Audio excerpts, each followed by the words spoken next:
بسم اللہ الرحمن الرحیم۔ سیدہ خدیجہ عرب کی نہایت معزز اور باوقار خاتون تھی۔ وہ تجارت میں اپنی دیانت اور کامیابی کی وجہ سے بھی مشہور تھی۔ انہوں نے ایک مرتبہ نبی کریم صلی اللہ علیہ وآلہ وسلم کے ساتھ اپنا مال تجارت کے لیے بھیجا اور اپنے غلام میسرہ کو بھی اس تجارتی سفر کا حصہ بنایا تاکہ وہ سفر کی نگرانی کر سکے۔ لیکن یہ سفر کوئی عام سفر نہیں تھا۔ یہ ایک ایسا سفر تھا کہ جس میں کچھ واقعات ایسے پیش آئے جو بعد میں تاریخ کا حصہ بن گئے۔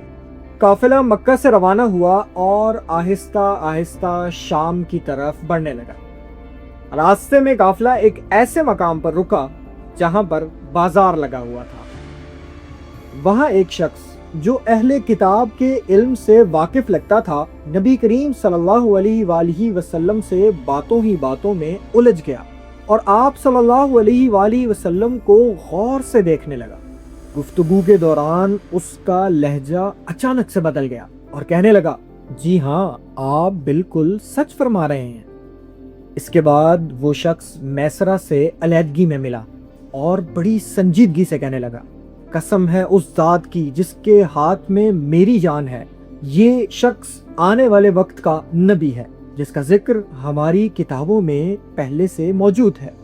میسرہ یہ بات سن کر خاموش ہو گیا، لیکن یہ بات اس کے دل میں کہیں بیٹھ گئی۔ سفر جاری رہا۔ ایک جگہ پر اچانک سیدہ خدیجہ کے 2 اونٹ شدید تھک گئے، یہاں تک کہ وہ چلنے کے قابل نہ رہے۔ قافلہ آگے نکل چکا تھا اور میسرہ پیچھے رہ چکا تھا۔ وہ پریشانی کے عالم میں نبی کریم صلی اللہ علیہ وآلہ وسلم کے پاس چل کر آیا اور ساری صورتحال سے نبی کریم صلی اللہ علیہ وآلہ وسلم کو آگاہ کرنے لگا۔ آپ صلی اللہ علیہ وآلہ وسلم میسرہ کے ساتھ خاموشی سے تشریف لے گئے۔ وہاں جا کر دیکھا کہ 2 اونٹ تھکن سے نڈھال ہو چکے ہیں۔ آپ صلی اللہ علیہ وآلہ وسلم نے اونٹوں کی پیٹھ پر ہاتھ پھیرا اور کچھ پڑھا۔ چند لمحوں بعد ایک عجیب تبدیلی نمایاں ہوئی۔ وہ اونٹ کھڑے ہو گئے اور ایسے محسوس ہوا کہ جیسے ان کی تھکن کہیں دوڑ چکی ہے۔ وہ اونٹ اپنے معمول سے زیادہ تیز چلنے لگے۔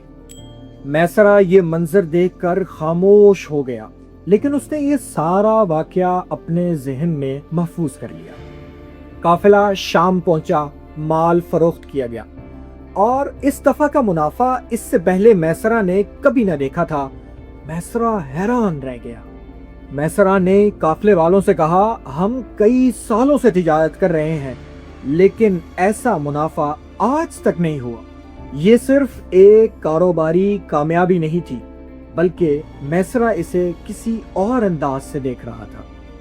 واپسی کے سفر میں میسرہ نے ایک چیز اور نوٹ کی کہ جب کبھی دھوپ تیز ہو جاتی تو نبی کریم صلی اللہ علیہ وآلہ وسلم کے سر پر ایک سایہ کر دیا جاتا۔ ایسے لگتا کہ جیسے کوئی آپ صلی اللہ علیہ وآلہ وسلم کی حفاظت کر رہا ہے۔ یہ بات میسرہ کے دل میں مزید سوالات پیدا کر رہی تھی، لیکن میسرہ اب تک خاموش تھا۔ قافلہ مکہ پہنچا۔ نبی کریم صلی اللہ علیہ وآلہ وسلم سب سے پہلے سیدہ خدیجہ کے گھر تشریف لے گئے۔ اپنے کاروبار کے متعلق تمام تفصیل سے آگاہ کیا۔ اب کی بار کا منافع پچھلی دفعہ سے کئی گنا زیادہ تھا۔ سیدہ خدیجہ اس منافع پر حیران تھی۔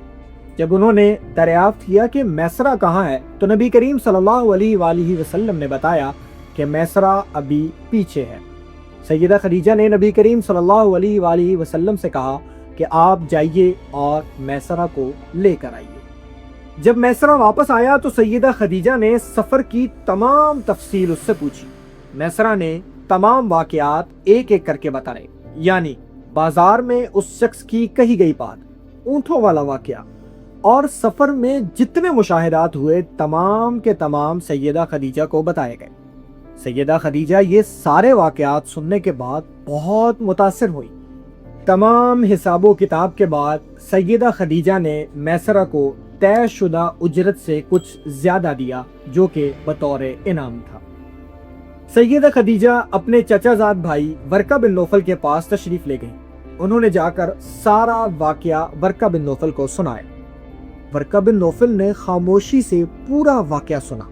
سننے کے بعد وہ کہنے لگے، خدیجہ، جو تم بتا رہی ہو اگر یہ بالکل سچ ہے تو میں قسم کھا کر کہتا ہوں کہ یہ وہی شخص ہے جو آنے والے وقت میں نبی بنے گا، یعنی محمد صلی اللہ علیہ وآلہ وسلم۔ نبی کریم صلی اللہ علیہ وآلہ وسلم کی سچائی، دیانت اور کردار پہلے ہی پورے مکہ میں مشہور تھے۔ سیدہ خدیجہ نے نبی کریم صلی اللہ علیہ وآلہ وسلم کے ساتھ نکاح کا فیصلہ کیا۔ سیدہ خدیجہ نے نفیسہ بنت منیہ کو نبی کریم صلی اللہ علیہ وآلہ وسلم کے پاس بھیجا۔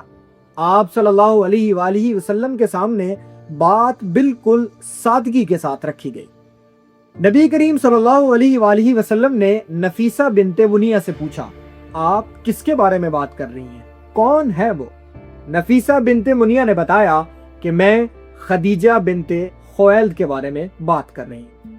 نبی کریم صلی اللہ علیہ وآلہ وسلم نے اپنے چچا سے مشاورت کے بعد اپنی رضامندی کو ظاہر کر دیا۔